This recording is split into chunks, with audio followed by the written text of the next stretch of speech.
Just one more mic check for anyone that needs a mic check. And also, please, a reminder, silence your cell phones. Thank you so much.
Good morning. My name is Nathan Hochman. I'm the District Attorney of Los Angeles County. With me up at this podium is Assistant District Attorney Maria Ramirez, Assistant Head Deputy of the Major Crimes Division Habib Balian. We have John McKinney, Director, Gilbert Wright, Assistant District Attorney, and Seth Carmack, a Deputy District Attorney. Also on the Menendez team is Ethan Milius. The purpose of today's press conference is to give you an update on the Menendez case. When we last spoke, I informed you that the Menendez case has been on 3 parallel tracks. The first track was the habeas track. That was a track started with a motion filed in May of 2023, where the Menendez brothers are asking for a new trial based on new evidence. About several weeks ago, we filed our informal response dealing with that habeas petition, opposing the habeas petition, and saying that the justification for the new trial based on 2 additional pieces of evidence did not meet the legal standard to warrant a new trial. The second track that the Menendez case is on is the clemency track. This is a petition that the Menendez brothers filed directly with Governor Gavin Newsom. He could have acted on this petition either now, he could have acted on any moment since he has been in power since 2019. He can act on it today if he so chooses. He has unilateral constitutional power to commute the Menendez's sentences if he chooses and release them today. There is no hearing he needs to have, there is no deadline, and he can also do nothing. The third track is resentencing. And we are here today to discuss that third track. The resentencing is a law that was passed by the state legislature in California, somewhat unique law to California, that basically gives the judge, under certain circumstances, the power to resentence someone who has been previously sentenced. In this example, potentially, the judge could resentence the Menendez brothers from life without the possibility of parole to life with the possibility of parole. Now, resentencing hearings get started in 2 different ways in this case. One of the ways is that the court has initiated these proceedings itself under Penal Code Section 1172.1A1. The second way it also got started is when the prior district attorney filed a motion under this code section to begin the resentencing proceedings. What the position we are taking today is that we will go forward. We are prepared to go forward with the court's initiated resentencing proceedings and look forward to a resentencing hearing on that motion. However, we are asking the court to withdraw the previous district attorney's motion for resentencing because we believe there are legitimate reasons and the interest of justice justifies that withdrawal. Now, when one deals with resentencing, one of the key hallmarks of resentencing is, do the defendants pose an unreasonable risk of danger to the community? One way to decide if they pose that risk is to understand if they have been rehabilitated. And one way to understand if they've been rehabilitated is, have they accepted and exhibited full insight into the crimes that they have committed and accepted complete responsibility for their criminal actions. Governor Newsom gave us a primer on how this actually works when he dealt with the Sirhan parole recommendation that had been made to him back in 2021. At that point, Sirhan, who was the assassin of Senator Robert F. Kennedy in the Ambassador Hotel back in 1968, had been up for parole hearings 16 times. For the first 15 times, the parole board denied parole. But on this 16th time in 2021, the parole board recommended a grant of parole to Governor Newsom. So he looked at the case and he actually issued a written decision. And in that decision, he analyzed the factors that were both in favor of parole, and there's an analogy to resentencing, and the ones that weren't. The ones that were in favor for parole was that at the time of that parole hearing recommendation, Sirhan was 77 years old. He had been in prison for 54 years. He was suffering from a diminished physical capacity. In his childhood background, he had lived through a war-torn area. He was 24 at the time that he committed those crimes. And while in prison for those 54 years, he had engaged in comprehensive involvement in rehabilitative and self-improvement programs. He earned his Associate of Arts degrees and other certificates. He engaged his classification score, which is an analysis by the California Department of Corrections and Rehabilitation as to what type of risk level you're at, was at the lowest. It was a 19. In fact, the California Static Risk Assessment said it was that lowest level. His rule violation reports, that's the number of reports that he had experienced since he had been in prison since 1968, was 2. And the last one was in 1972. He had letters of support from prison officials, and he had letters of support from 3 of the 9 living Kennedy family members. Yet the governor looked at all those positive factors, recommending parole for Sirhan. Now it's in 2021, 2022. But he said that one factor overcame all those other factors.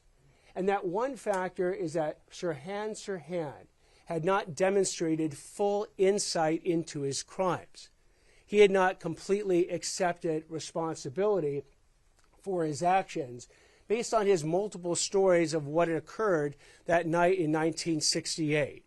So notwithstanding the fact that he did not, he had all these positive aspects, and he had the parole board recommending a grant of parole, in January 12, 2022, the governor wrote that Sirhan poses an unreasonable risk of danger to the community and denied that parole. The reason this can be an instructive case is that there are almost no cases right now on Penal Code Section 1172.1, the resentencing statute. But the focus of it is the same focus as we have in the parole context. Is there an unreasonable risk of danger to the community by these particular people? In Sirhan, he was a murderer of Senator Robert F. Kennedy, and he shot 5 additional people that night. And here we have the Menendez brothers, who are murderers of their parents the night of August 20th, 1989. While Sirhan is 77 at the time that Governor Newsom made his decision, Right now, the Menendezes are either 57-year-old for Lyle Menendez or 54-year-old for Erik Menendez. They've served 35 years in prison. Sirhan served 54 years. They don't suffer from the diminished physical capacity that Sirhan does. They had also childhood allegations of physical, sexual, and emotional abuse in their childhood, while Sirhan had never been arrested or charged or convicted of any crimes before his offense. Erik Menendez had been arrested for multiple residential burglaries and received diversion, and Lyle Menendez had also been arrested for multiple residential burglaries. When it comes to rehabilitative programs, yes, both Sirhan engaged over the 54 years in significant programs, as have the Menendezes. When it comes to education that they earned, Sirhan earned an Associate of Arts degree. Erik Menendez has earned multiple Associate of Art degrees and is currently enrolled in UC Irvine. And Lyle Menendez earned his Bachelor of Arts degree from UC Irvine. As far as classification scores, they're all at the same level, a 19, which is considered the lowest level you can be at in the prison system. With respect to that California Static Risk Assessment, they're all at the lowest level. Rules violations, you had 2 for Sirhan, the last one in 1972. You have 9 for Erik Menendez, the last in 2021, and 8 for Lyle Menendez, the last in 2024. They each have letters of support from prison officials, and the Menendezes have multiple letters from all living victim family members aside from one who recently passed, and they received those letters in support of their being released. With respect to them, the key issue of exhibiting insight, full insight into their crimes, and completely accepting responsibility for their actions, this is where the Menendezes, like Sirhan, also fall short. As we lay out in our pleading, which is now 87 pages long, we go through a 60-page statement of facts, which is different, by the way, than the 3 pages that the prior motion had laid out as far as the crimes that are involved. And as we show, the essence of the defense that the Menendezes have maintained from the first trial into the second trial to the present day is that they acted in self-defense. They had an actual fear of imminent harm, in essence, that their parents were going to kill them the night of August 20th, 1989. As we show extensively, and just to make this point, that this case is not, or their defense was not about sexual abuse, because I know that issue has come up many times, but about self-defense. I take you to both Erik, Lyle's, and their own attorneys' statements. At trial, Erik testified, and he was asked, "Did you kill your father because he sexually molested you?" Answer, no. "Did you kill your parents because you hated them?" Certainly no, was the answer.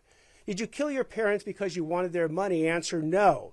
"Did you kill your parents as an act of mercy?" Answer, no. "Why, Mr. Menendez, did you kill your mother and your father?" "Because we were afraid."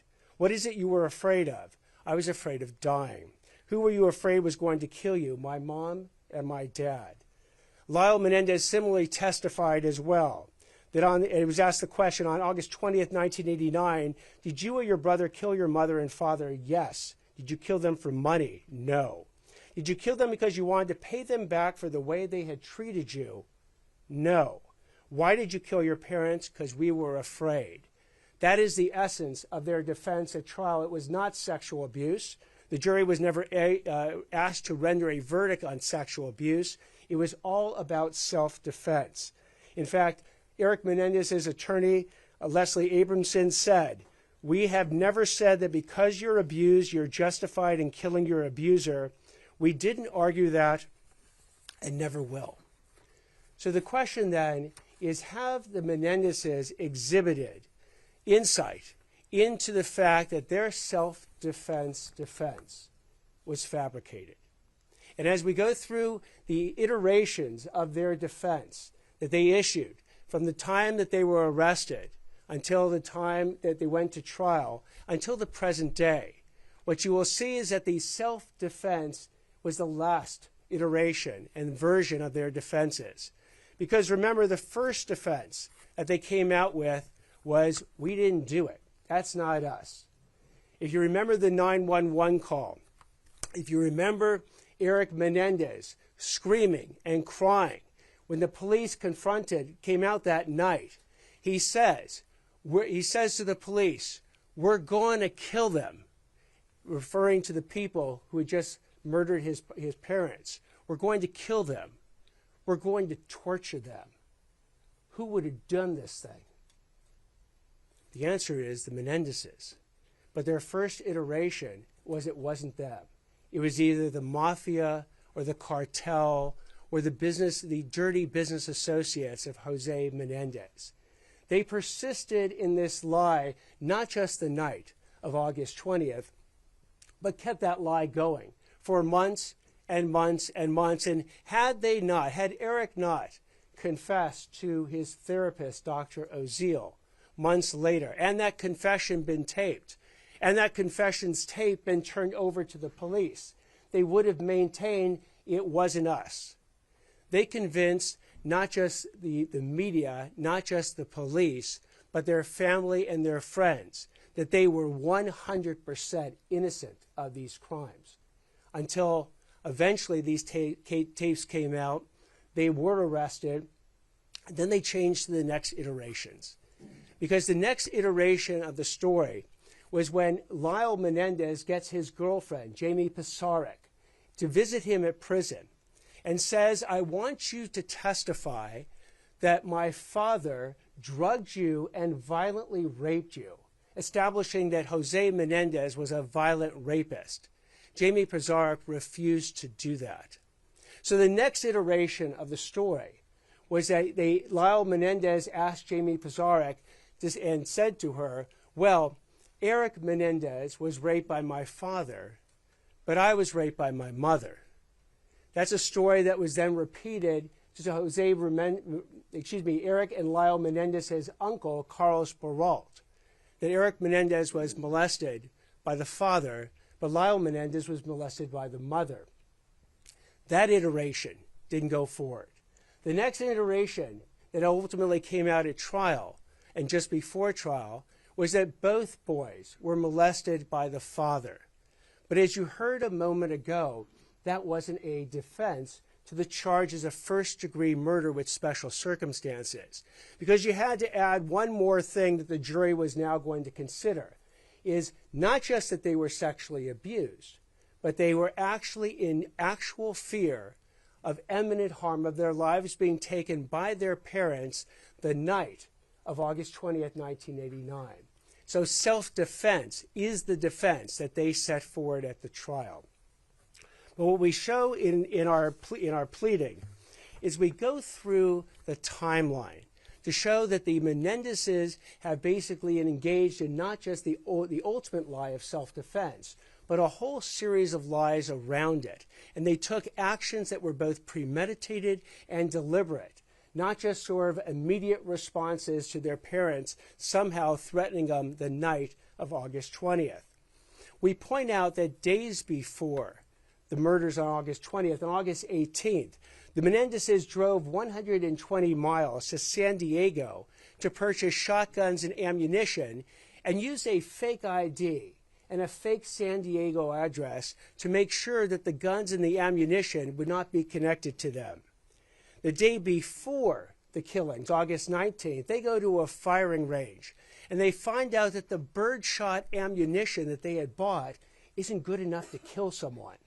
They're told you need buckshot ammunition in order to actually kill someone, and they buy it that day. Hours before these killings, at roughly 10:20 p.m. on the night of August 20th, Lyle Menendez contacts one of his friends, Perry Berman, to set up the alibi. And the alibi was that they were going to go to Batman the movie at the 8 o'clock showing. And they would be at that movie when the killings would have occurred, and then meet Perry Berman at the Taste of LA event afterwards. They set this up before the killings. Now, during these killings, as we've explained before, these weren't just a situation where all of a sudden the parents threatened their lives, they reached for something and shot them dead. No. These killings, the actual shots, were designed to make it look like a mafia gangland hit. They shot Jose Menendez through the back of his head. They shot Kitty Menendez not only once, which then caused her to go down to the ground, bleeding, but when they ran out of ammunition, they went back to the car, reloaded the shotgun.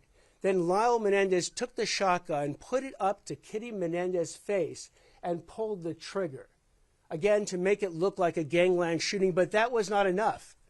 They then, while they were dead, shot them in the kneecaps to make it to complete the picture of what a gangland shooting would be. And at that point, they also had the presence of mind to pick up all the shotgun shells that were lying in the den because they were worried their fingerprints might be in them.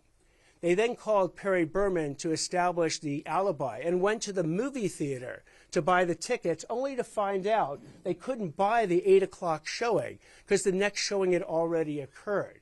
And Perry Berman had already moved on to a different event, so they couldn't meet up with him. So they took all those shotgun shells, they took the bloody clothing, they go to a gas station dumpster, and they dump it in the dumpster. But now they got the shotguns, what to do with them? They had the presence of mind to drive up to Mulholland Drive and throw the shotguns off the hill on Mulholland Drive. They then went back to the house.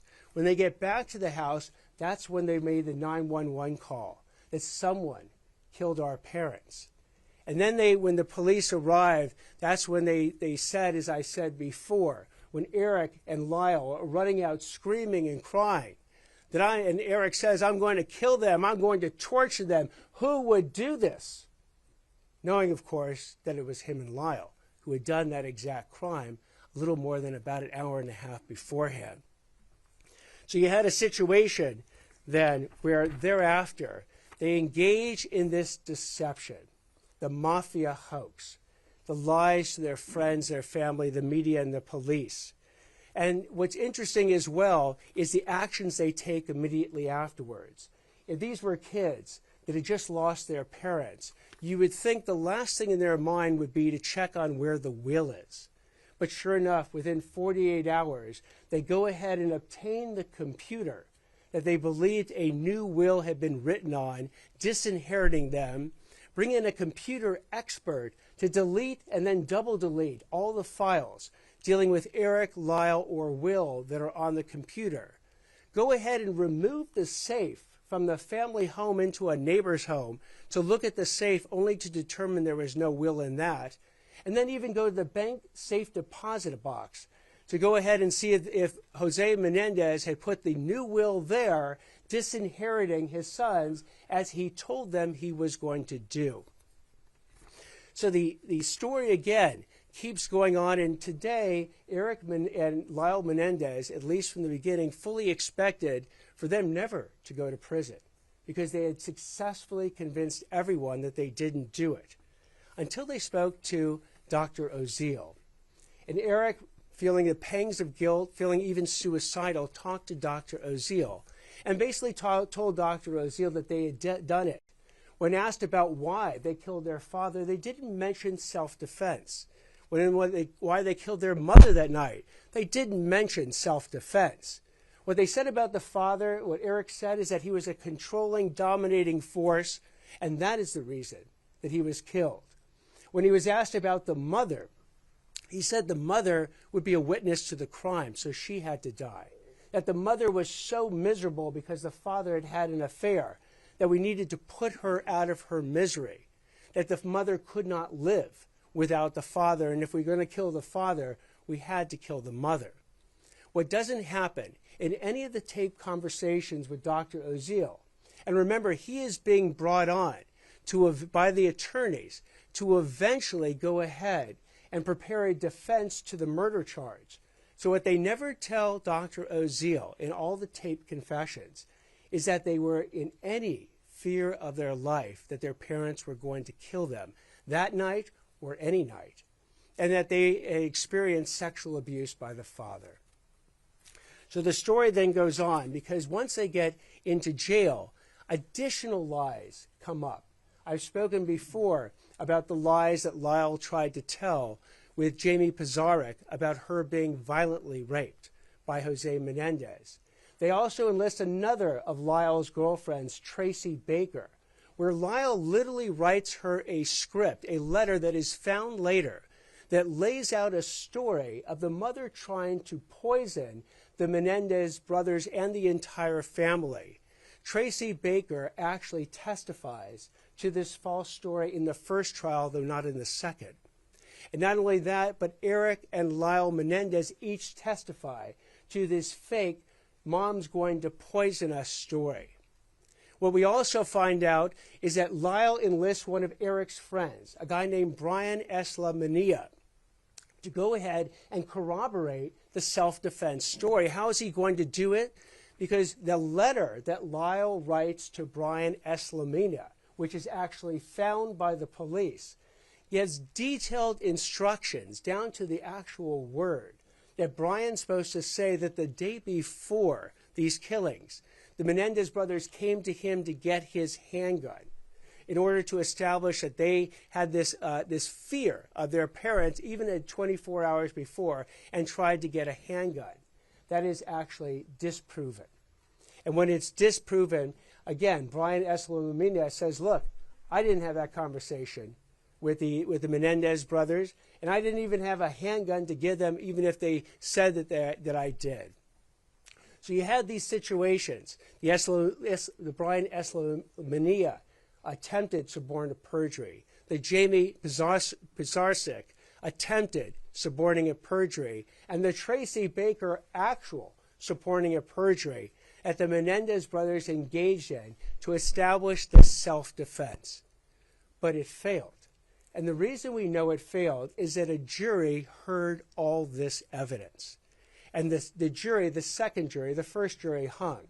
But the second jury that heard all this evidence rejected the self-defense and found them guilty of first-degree murder for both parents with special circumstances. And what's also important to note is that this conviction has been run by 5 different courts over the last 30 years. It went to the California Court of Appeals. It went to the California Supreme Court twice. It then went to the U.S. District Court. It then went to the U.S. Ninth Circuit Court of Appeals. The Menendezes have brought up every single argument that they bring up now about the faulty jury instructions, the exclusion of certain sexual abuse evidence at the trial, about certain other court rulings, and it's been rejected and rejected and rejected over and over and over again. So, in looking at then whether or not the Menendezes have exhibited the full insight and complete responsibility for their crimes, they have not. Because, and we outline this in 20 different lies that they have told, which is an attachment to our submission. They have told 20 different lies. They've actually admitted to 4 of them, but 16 lies remain unacknowledged. They persist in these lies to this very day. So like with Sirhan not being able to exhibit full insight into his actions, so too have the Menendez brothers failed to exhibit full insight into their actions. Let me give you 4 examples where they've actually admitted to the lie. Erik and Lyle lied on the 911 call about just discovering their parents' bodies. Again, when they were found out and the tapes came in, they admitted to that lie, and I mean the lie of the 911 call. The second lie that they've admitted to is that they lied to the police, family, and friends and the media about their involvement in the murders.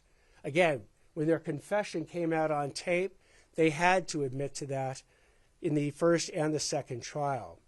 They admitted that they lied to the police, family, and friends, suggesting the mafia was involved in the murders.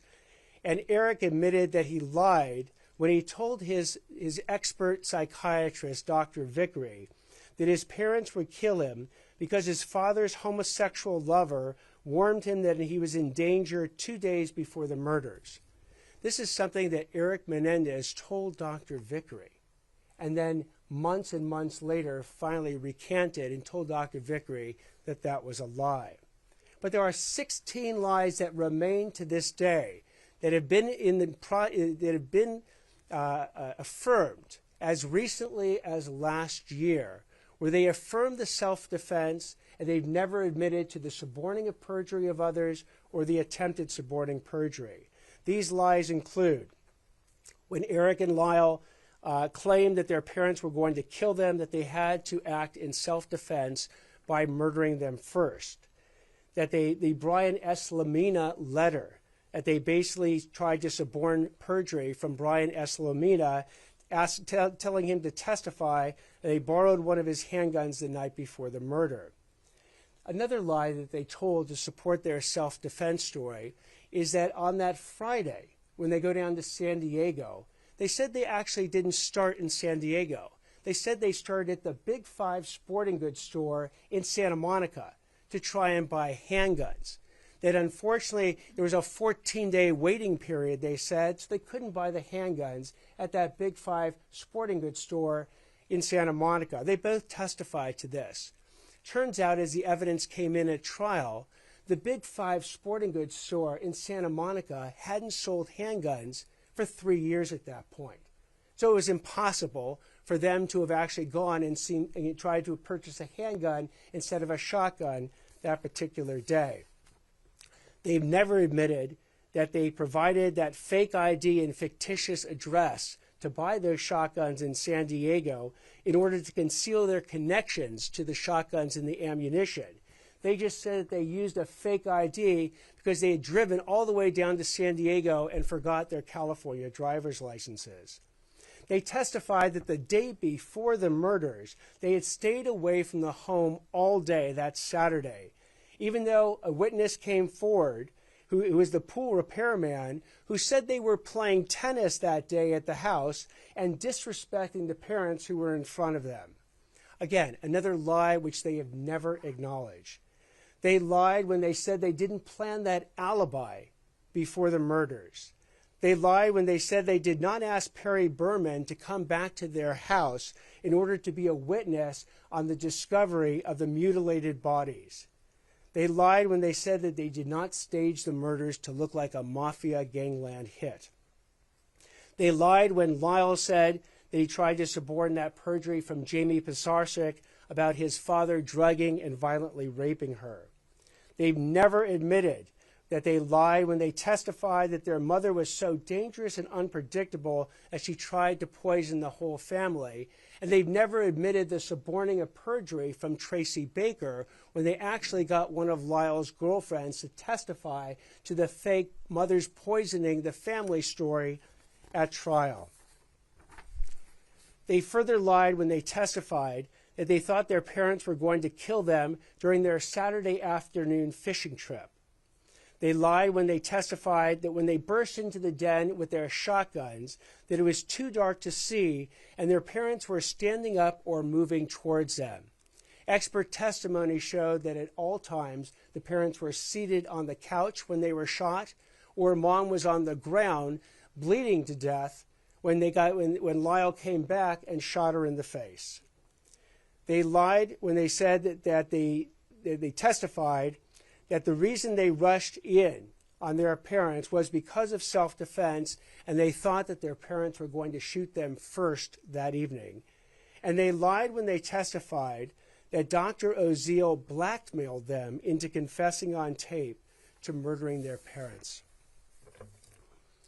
We lay out this series of 16 of the 20 lies that they have never acknowledged, never showed insight into, never completely accepted responsibility for. By the way, what I just described to you was mentioned in a paragraph in the original motion that was filed by the district attorney's office. There was no discussion of exhibiting insight into one's actions or completely accepting responsibility for it in the original motion. So we are basically, in some ways, offering a path to the Menendez brothers. And here's what the pathway looks like. if the Menendez brothers at some point unequivocally, sincerely, and fully accept complete responsibility for all their criminal actions, acknowledge that the self-defense defense was phony, and their parents weren't going to kill them the night of August 20th when they murdered them in cold blood, acknowledge that they suborned or attempted to suborn perjury in all the various ways I have outlaid. If they go ahead and finally come clean with the court, with the public, with the DA's office, with their own family members, and acknowledge all these lies, and then can be said to have fully and completely accepted responsibility for their actions. In the future, the court can weigh these new insights into making a determination as to whether they now qualify for rehabilitation and resentencing. And the people will do the same. The district attorney's office, if it is presented with these new insights, unequivocal, sincere acknowledgments of all the lies they have told for the past over 30 years, we too, in the district attorney's office, will reconsider whether or not we would want to go forward with a resentencing motion.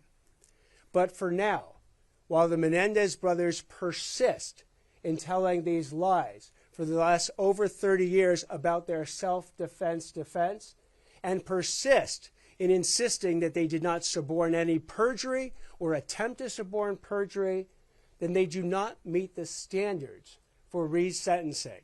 They do not meet the standards for rehabilitation. They have not exhibited the full insights and accepted complete responsibility for their actions. And as a result, just like in the Sirhan case, they pose an unreasonable risk of danger to the community, and the resentencing should not, therefore, be granted. I'm going to stop now. I'll take any questions that anyone has. After I'm done with these questions, Maria Ramirez will address the Spanish-speaking media and provide information at that point. The hearings on March 20th and 21st, there's word that they have been postponed. Is that the case? So those hearings, whether they occur on March 20th or 21st or at some point later, first it's up to the court on what the court ultimately wants to do. The court is receiving our response today. We anticipate the court may keep the March 20th and 21st dates to deal with our response.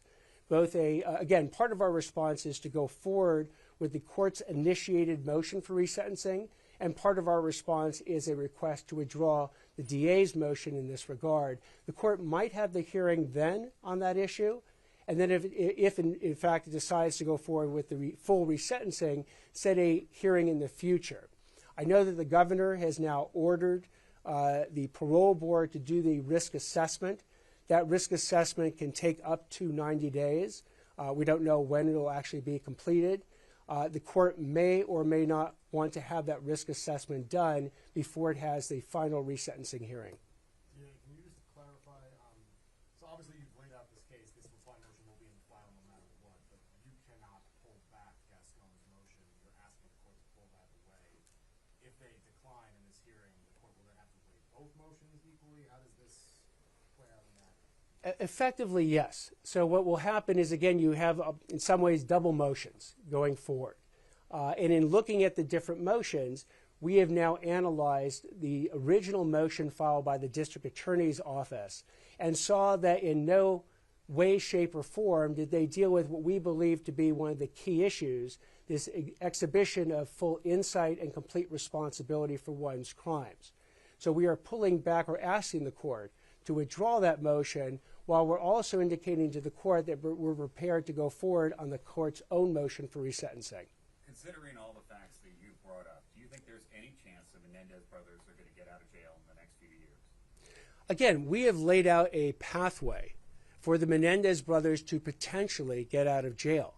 It requires them to finally, after 30-plus years, fully acknowledge and completely accept responsibility for the entire breadth of the crimes and all the lies that they have told, including their defense at trial of self-defense.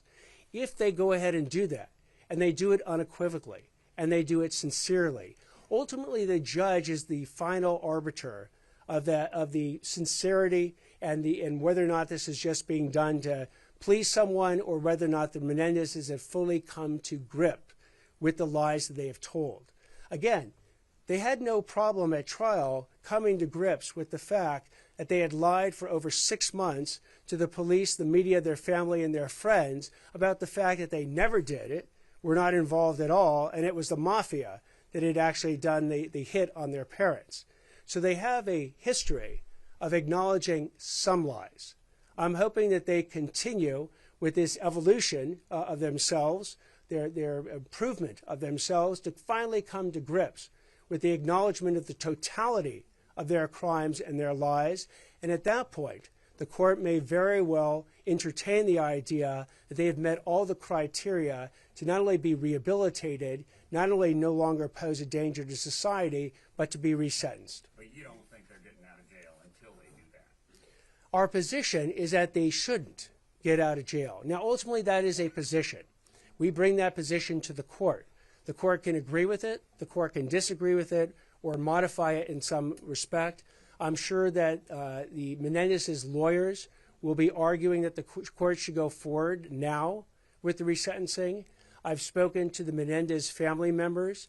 And by the way, I spoke to the Menendez family members who support the Menendez brothers before I spoke to Milton Anderson, who recently passed. I spoke to him after I spoke to the Menendez family members, and they certainly would like him out, or them out, tomorrow.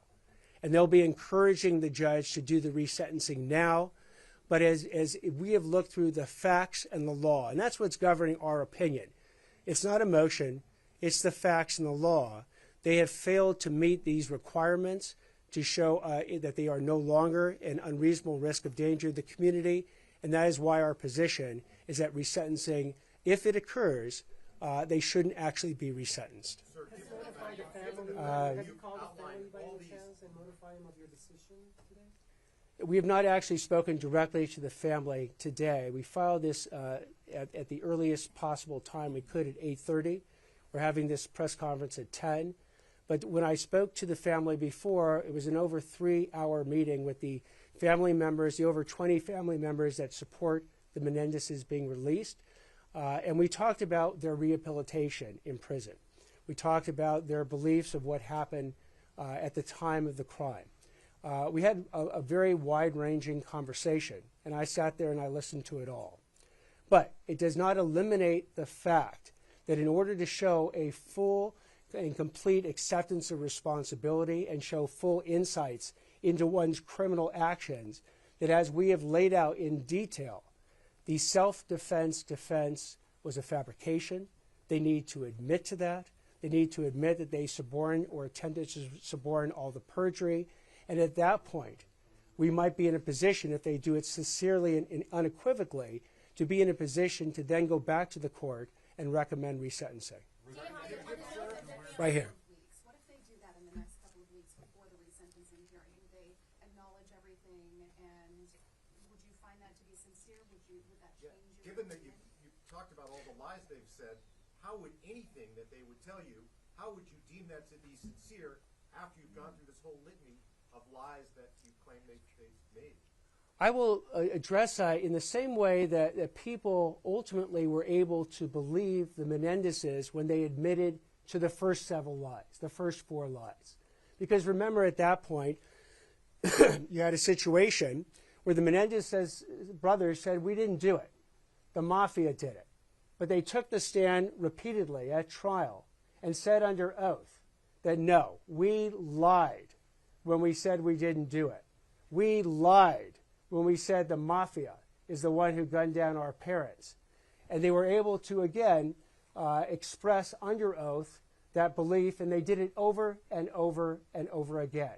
So if the Menendezes go ahead and want to, at any point, whether it's today, whether it's weeks from now, months from now, or years from now, finally and unequivocally express that they and acknowledge the lies that they have told and persisted in for over 30 years, then we will certainly evaluate the quality of that sincerity and decide whether or not it's real or fake. whether or not it's just designed to get out of jail, or whether or not they truly believe and acknowledge the full breadth of the crimes and lies they have told in deciding what to do at that point. And as importantly, the court will have to make that decision, and that decision is the court and the courts alone to make. Yeah, the family filed a Marcy's Law complaint. I'm sure you've seen this with a wildly different characterization of the meeting than you've offered in the past. They are actually claiming you were hostile towards them, that they were looking at bias and asking for in the case. I don't know if you have any, obviously offers different characterization of that meeting. Do you dispute that, the description that they made? So it was a 3-hour meeting. And remember, the district attorney is not obligated to meet with any of the family members, not even obligated to necessarily, certainly not obligated to meet in person. I could have taken written communications from any of the family members and actually did receive some written communications, but I sat there for over 3 hours. I didn't tell any of the Menendez family members what to say or what I wanted them to say. I said, whatever you want to say to me, please say it.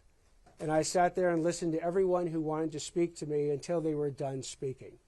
So if they've characterized that meeting in whatever way they're going to characterize it, so be it. I understand that the Menendez family members want, the ones that are supporting this, want the Menendezes out today.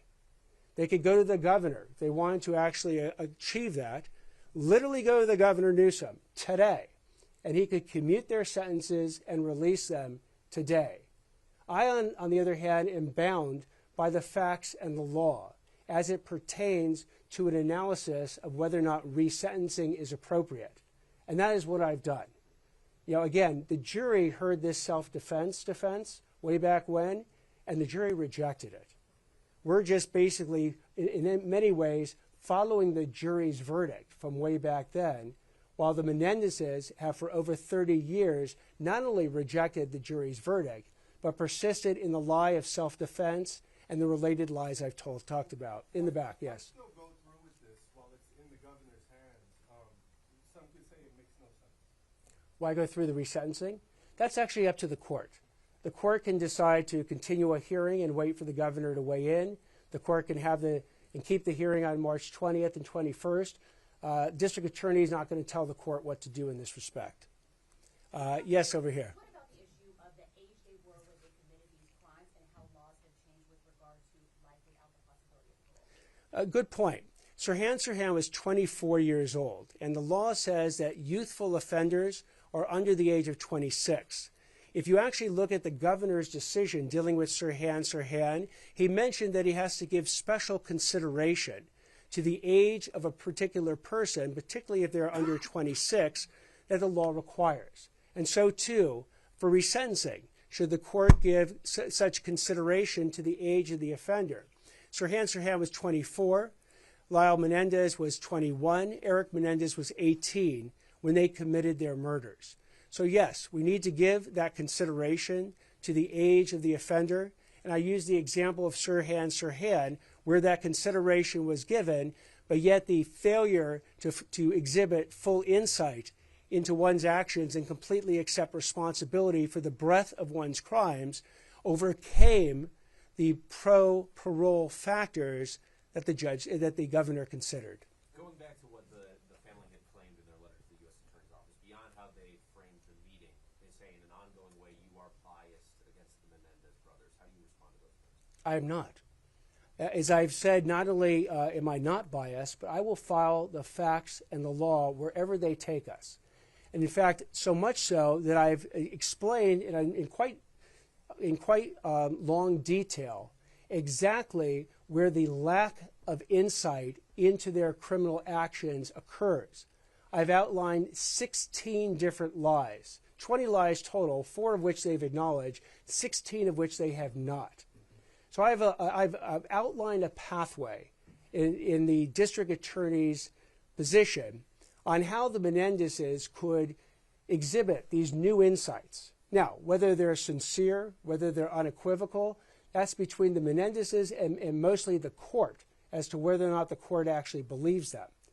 But if that were to occur, then I've said the district attorney's office, if it believed that these new insights were sincere and unequivocal, that we would reconsider whether or not we would go forward on a resentencing motion. You referenced your new filing is 60 pages, and filing from the previous DA's office was just 3 pages. What I meant to reference, if I wasn't clear, is our statement of facts dealing with the crime was 60 pages. The statement of facts dealing with the crime in the original motion was 3. And if you look through, I'm sorry? Do you think that was incomplete? Do you think they did a poor job or poor framing? I think it was incomplete because they never undertook the key analysis of whether or not the Menendez brothers have exhibited this full insight into the breadth of their criminal actions or completely accepted responsibility for all of them. As a result, we spent, and also the original pleading focused mostly on the probation report, statements made in the probation report. We went to the trial. If you actually look at our 60 pages, there are references to trial transcripts. There are references to court appellate opinions that analyze the facts. We didn't rely on a probation report where a probation officer is summarizing testimony, where that testimony is not under penalty of perjury and not subject to cross-examination. We went back to the source materials. Now, what was involved in that? It was a review of most of, 50,000 pages of trial transcripts from 2 months-long trial, thousands of pages of prison records, hundreds of hours of videotaped testimony. We also spoke to prior prosecutors, defense counsel, the Menendez family members, as I mentioned, and law enforcement. So we did as best over the last several months a full debrief and download on the Menendez case to arrive at the position that we've arrived at today. I'll take one more question right here. Who would they have to tell that they accept or take responsibility for those lies or actions? Who would they have to express it to? They can do it in any form. Ultimately, it has to be to the court, because the court will be the arbiter and the judge of whether or not the Menendez brothers have finally exhibited full insight into their crimes and completely accepted responsibility for them. So, however the Menendez brothers want to convey that sincerity and that unequivocal admission that they have lied to everyone for the past 30 years on their key defense of self-defense, suborning perjury, and attempting to suborn perjury, I will leave to the Menendez brothers and their counsel. It has to be during a hearing. It can be at any form. They can do it with declarations. They could do it with videotaped testimony. They could do it at the actual hearing itself. I'm not going to in any way suggest how they do it. They have a very qualified counsel who can advise them how to do it. It's up to them, though, on whether or not they want to do it. All right, I'm gonna stop right now. I will turn it over to Maria Ramirez for any one-on-one interviews. They'll be in the green room. And thank you very, very much for being here today. If they get out, what does that say about the current system that the governor could override it, sir?